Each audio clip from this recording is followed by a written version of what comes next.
Hi there, I'm delighted to be joined by Dr. Michael Dunn today. Michael, do you want to tell us a little bit about yourself?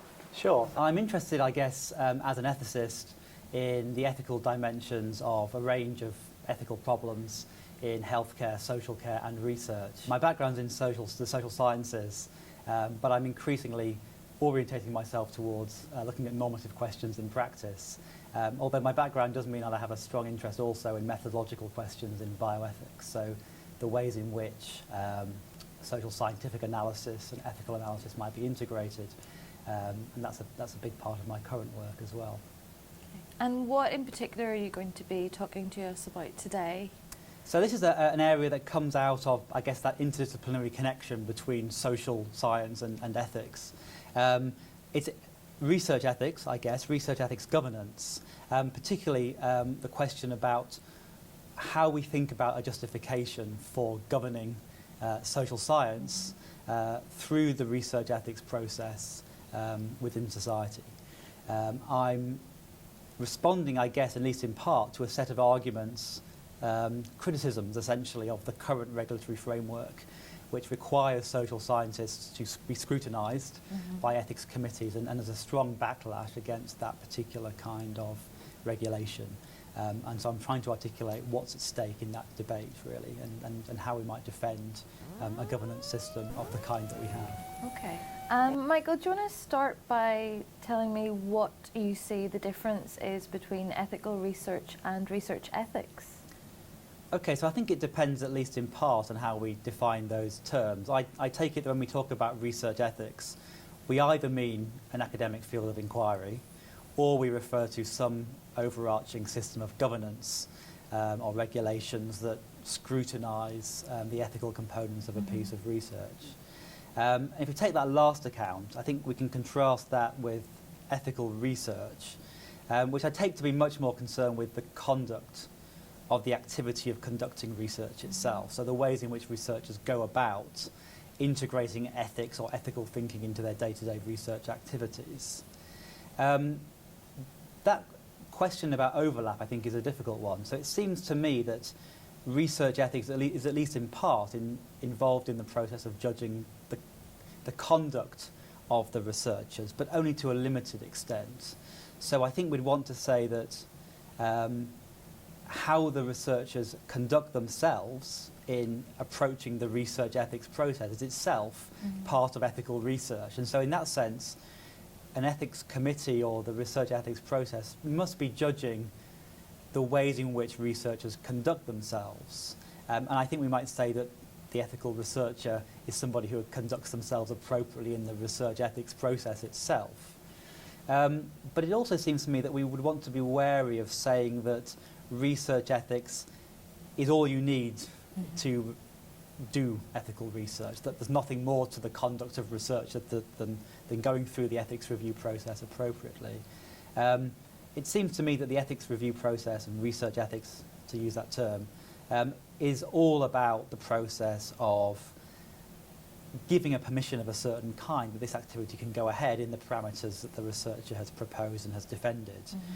How that researcher should actually act when it comes to conducting research looks to me to be a separate kind of question. Okay.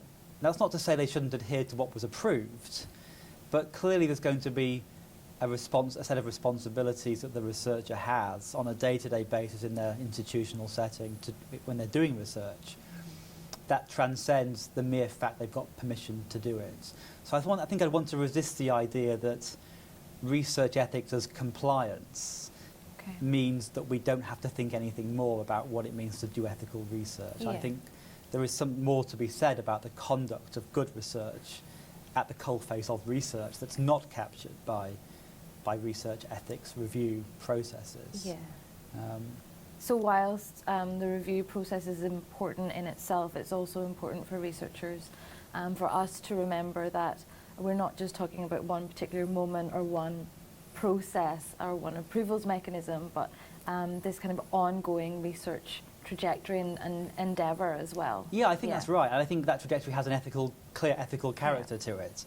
I mean, the question is how we govern that, or if it needs to be governed at all, I suppose. Yeah. I mean, one possibility that I think I would be quite resistant to would be the idea that the ethics review process comes more into the question of how researchers conduct themselves in their research. So I think it functions well as a preemptive licensing of the activity on the right ethical judgments that it makes, if it's functioning well. But how a researcher's conduct as a professional individual engaged in an activity that needs to be done in the right kind of way and reasoned through, that doesn't seem to me to be something that an ethics committee should be getting too involved with. Okay. So I think I would want to see if we have any kind of oversight of the conduct of research in that sense, in that professional identity sense, it ought to be governed amongst peers or amongst the institutional setting within which that person's employed or is carrying out the activity. It's not for an ethics committee to get too far into this day-to-day ethical conduct of the overall trajectory of research activities, I don't think. Okay. So that kind of leads nicely onto the next question, which is, if there was one thing that you could change about the current landscape, what would it be? And that's assuming that sweeping reform is not possible in one day. Right, okay. So I think we have to be very careful about the ways in which governance operates. So my recommendations, I suppose, in part, would be about resisting a trajectory that tries to govern every aspect of the research endeavour, on the first part. And the second part, I think, is also about making sure that what the governance process is doing is correct. And I have some significant concerns, I think, that ethics committees and those who work in the regulation of research more generally don't necessarily fully understand or grasp what it means to function appropriately in an ethics review process. So my concern, and I talk here from someone who trained ethics committee members but also sits on an ethics committee, is that people just don't quite understand what it means to reason ethically about research. And there are aspects of research ethics review that can become contaminated, I think, by over-legalistic or other kind of regulatory components that don't have, in my view, a place at the table of the ethics committee who's deciding whether a piece of research should be allowed to go ahead. I have real concerns with this relationship between, I guess, oversight, governance, the conduct of the committee members themselves, and indeed international declarations or regulations that are in place to try to guide that.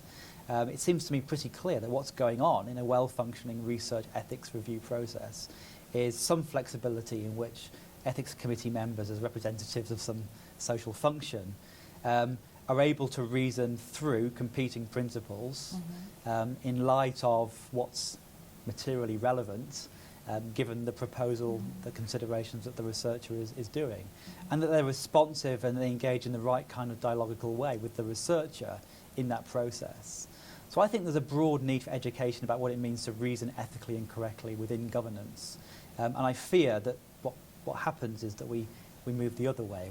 We think that progress here means trying to regulate in a way that constricts or constrains or restricts that kind of reasoning in the review process. So I want to, I guess, educate and support this idea that at the core, good governance of research in ethics review is all about giving people the freedom and flexibility to reason ethically within certain parameters. So how do we then engender a more dialogical, more iterative, inclusive process?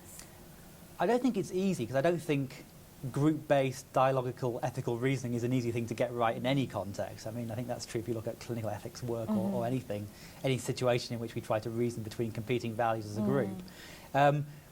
It seems to me that there's two sides to the coin. One, the researcher has to understand what their responsibilities are and what's expected of them. My experience in this matter is that researchers just don't often get the idea that they're there to defend and to justify themselves and their work. And that's not an attack on who they are and what they propose to do. It's recognising that there are competing considerations at stake in their proposal. Only in the occasional cases it's so obviously straightforward the research should or shouldn't go ahead because the values pull or push in one particular direction. So we need to I think we need to prepare researchers better for facing an ethics committee. to help them to understand what it means to defend and to reason through values that are relevant to research. Okay. My concern is that we often prepare researchers by telling them about the process, not telling them about the content of that, the ethical values that are at stake. Okay. And for the committee side of it, I guess it's about engendering a committee process or a governance framework that recognises the need to provide people with understanding of the relevant values and how to apply those to particular projects. Now, the academic side of research ethics, I guess, is all about specifying those values in a whole range of different contexts. I don't find, in my experience, that the research ethics review or the governance itself reflects that academic quality of reasoning in research ethics as an intellectual pursuit. So I think I would like to see some of the academic or the intellectual thinking about research ethics being brought more closely to bear on the day-to-day work of the committee members, I think. Okay. But yes, I don't think it's an easy thing to get No. right. And my fear is that as we go on, what we see is a tendency to get more on the details or other kind of legal dimensions. So, is this compliant with a particular regulation, or is the insurance on this project, is the researcher's insurance up to date? So it's a lot easier dreaded to tick box mentality. yeah, it's a lot easier to enable a committee to function in a tick box way. It's much harder, I think, to understand the sophisticated and difficult quality of ethical reasoning. Yeah. How do you think that ethical governance relates to more mainstream forms of regulation, and do you think that they can learn from each other? It's a difficult question. I guess it depends on how we understand legal regulation more generally. But I mean, from my understanding and my interpretation, ethical governance works if it has some clear boundaries to how it ought to be functioning as a social activity. And it seems like the kind of thing that ought to be subject to some kind of legal regulatory input. So it's not quite clear how that ought to interface with the actual activities of the process. I think there's a distinction here between the form of the process and the content of the ethical review itself. And maybe I should say something a bit about both of those considerations. In terms of the form, it looks to me like we want to be sure that the law functions to set in place a set of procedures that enable flexible reasoning around ethical values. Now, that's a difficult thing, I think, to do, and it's quite distinct from a whole range of other more, perhaps, areas of regulation where we're trying to dictate what's allowed or not allowed to happen. And the potential inconsistency in outcomes of research ethics review doesn't sit well, I guess, with many legal regulatory approaches to governing activities of that kind. That doesn't concern me so much, so long as we can come out with the right ethical reasons for those kinds of disagreements. The question is, what kind of legal framework, if anything, can usefully constrain the process such that it operates and pulls in the right direction? I would suggest there'd be maybe a useful overlap here if we think about how legal regulation might function appropriately and differently when we compare and contrast this to decisions that are made about resource allocation, for example. It looks to me like that's a similar area where we want to make sure there's a certain procedural consistency in the ways in which decisions are made by a public body, but we allow a wide degree of flexibility in how the members of that process, the people involved in making decisions, interpret and make judgments around those values. So we want to make sure that people are, I think, in the ethics process, reasoning about the right kinds of things, and we can specify on some very thin accounts what kinds of principles are relevant and appropriate to be thought through and regulated in that way. And we want to make sure that they were thought through. And so a committee that didn't take one thing to an account, I think, ought to be held to account in a regulatory sense. But beyond that, I think we want to give people the flexibility to flesh out and apply those principles as appropriate to the particular activities that they're engaged in.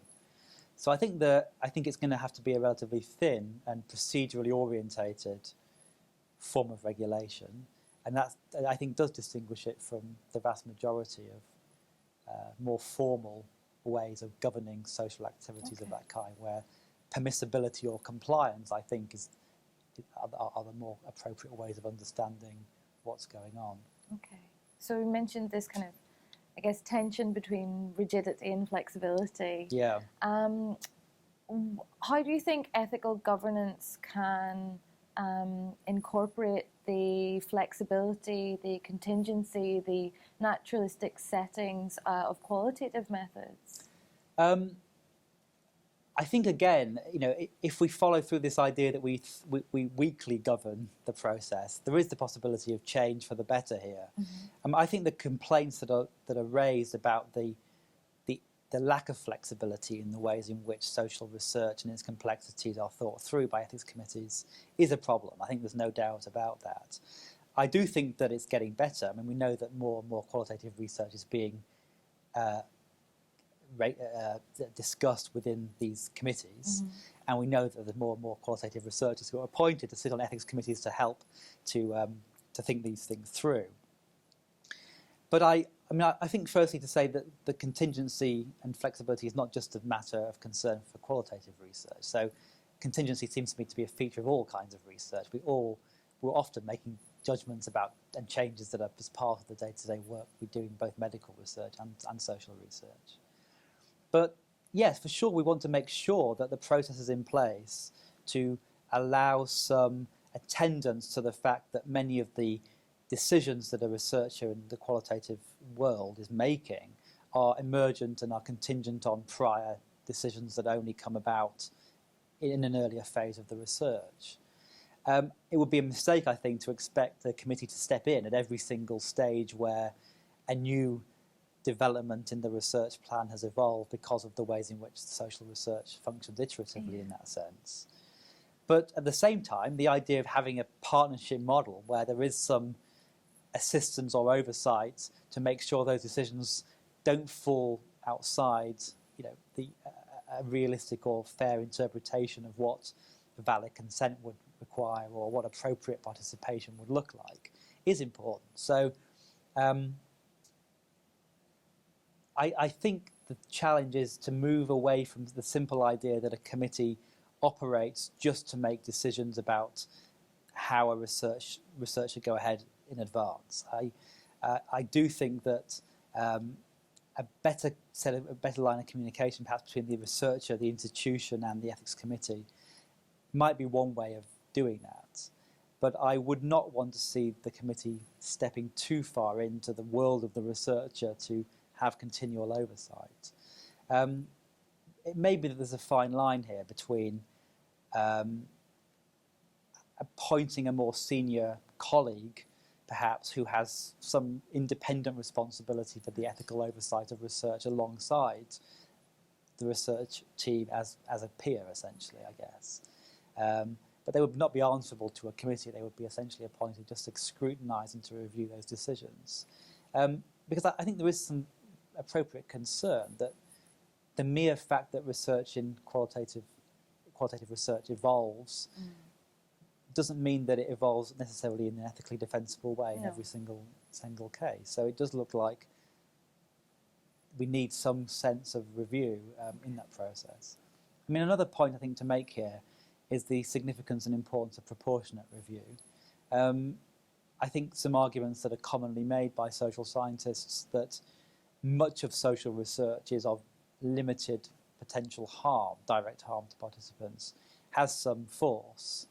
And we don't want to be over-governing research that really poses very limited implication, I think, for people in society. Equally, though, we want to make sure that the other grounds for defending and justifying that research taking place are scrutinised. So there should be some form of review. It just should not be perhaps as onerous as it might be otherwise. And I think the steps that have been taken to introduce proportionate review or the pre-approval of research protocols of certain kinds are ways of preventing that sticking point in the system potentially. Okay. So, I mean, picking up on proportionality a bit more, how are we to retain our commitment to proportionality in light of an ever-expanding set of proposals for regulatory reform? I think by being very strict with ourselves on the different functions of the governance models we have in place. Okay. The danger here, I think, is the creep between thinking that expanding governance means everything should be treated in an expanded governance kind of way. Okay. I think it's good that we recognise a stratification between different research activities in different domains of research. Experimental medical research from market research in social science using social scientific methods, for example. That's useful progress. The mistake will be to think that we have a one-size-fits-all process.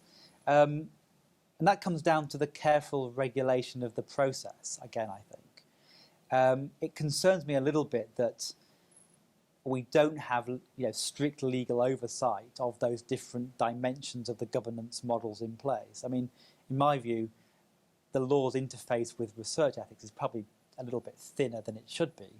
And so, we want to make sure that there is some kind of overarching governance model, I think, to prevent or to guide how regulations of these different domains should function if we feel there's inadequate oversight currently. But the key thing there is to recognise that whatever we introduce to govern and regulate those different kinds of research processes, that they're handled in light of the substantive differences between them. We can't treat all research as the same and therefore have a single model for that process. Okay. So kind of mutual recognition subject to defensible standards, I think that's right, yeah. And that's all about the sort of procedural safeguards in place for governing the boundaries of those different approaches to oversight in different domains of research. It seems to me we're starting from a very low level here. We've got a chance to build something that might mean radically changing our institutions that we have in place to govern research done within the National Health Service or social care settings or universities. That's fine, but if that means a careful, more attentive attenuation to governance, then that seems to be a useful way of answering some of the concerns people have about the ways in which the system is currently functioning. So, as you know, the Mason Institute is very much dedicated to this idea about interdisciplinarity, and for that reason you're a very appropriate guest, as well as how interesting all of your research is. My final question is a bit about interdisciplinarity.